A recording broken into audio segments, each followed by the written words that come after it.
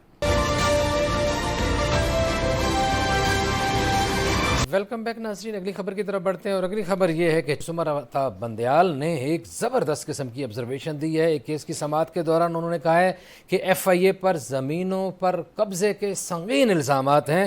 انہوں نے کہا کہ آئی بی بھی بظاہر زمینوں پر قبضوں میں ملوث لگتی ہے۔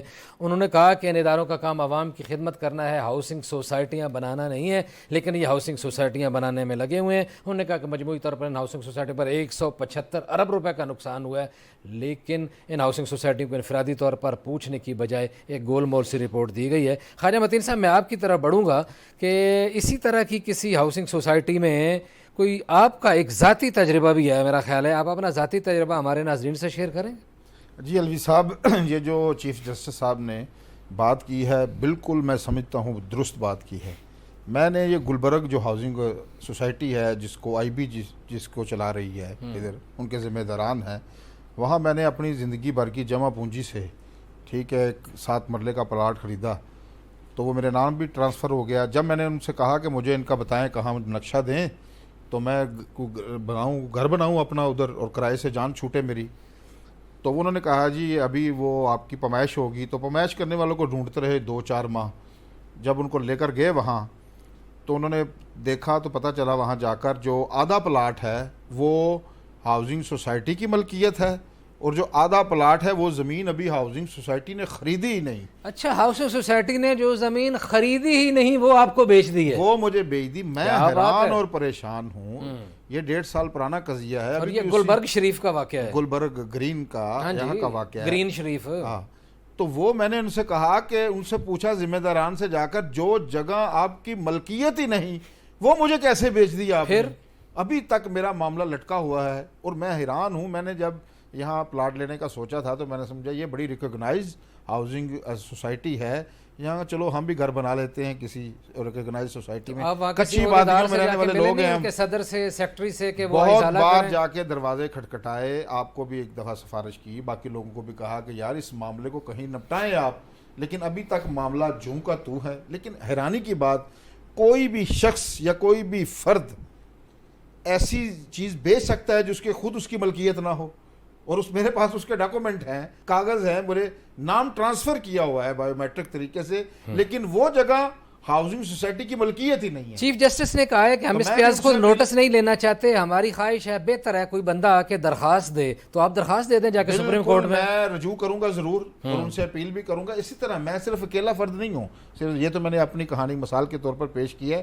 جب آپ جائیں تو اس طرح کی بے شمار، وہاں ایک اور بھی بہت بڑا فراڈ ہوا ہے پچھلے دنوں گلبرگ ہاؤسنگ اتھارٹی میں، وہاں بہت بڑا فراڈ ہوا ہے، جب لوگوں کے کروڑوں روپے انہوں نے دینے ہیں، 2-4 پلازے بنا کر ایک بندہ وہ غائب ہو گیا تھا، ابھی تک ان کے متاثرین ہیں، وہ بھی ہیں اس طرح کی سوسائٹیوں میں۔ اور بالکل درست بات کی محترم چیف جسٹس نے کہ آپ کا کام یہ ہے کہ آپ اپنا کام کریں، لیکن انہوں نے نئے کام میں لگ گئے، اربوں خربوں کی گیم ہے وہاں۔ جی جی بالکل، برلاس صاحب کا ٹیک لینے ایک آخری منٹ تھوڑا سا رہ گیا، برلاس صاحب آپ اس حوالے سے کیا کہتے ہیں؟ ایک تو یہ ہے کہ خواجہ صاحب کو سپریم کورٹ جانا چاہیے، جی، دوسرا مجھے یہ حیرت ہوئی کہ معاشرے میں یہ بات بڑی مشہور ہے کہ جی وکلا کے ساتھ اور صحافیوں کے ساتھ کوئی فراڈ نہیں کر سکتا، تو ہمارے صحافی بھائی کے ساتھ اتنا بڑا فراڈ ہو گیا۔ تیسرا یہ کہ یہ تو ضلع گرداسپور بنا دیا، کہ آدھا انڈیا کے پاس ہے آدھا پاکستان کے پاس ہے. تو یہ محکمے جو ہیں یہ بنائے کس لیے تھے؟ جس لیے بنائے تھے وہ کام تو سوسائٹیوں کے لیے بنائے ہوں گے. اب یہ کرپشن ہے. پولیس سے جب معاملات بڑھے انہوں نے کہا ایف آئی اے بنا لو.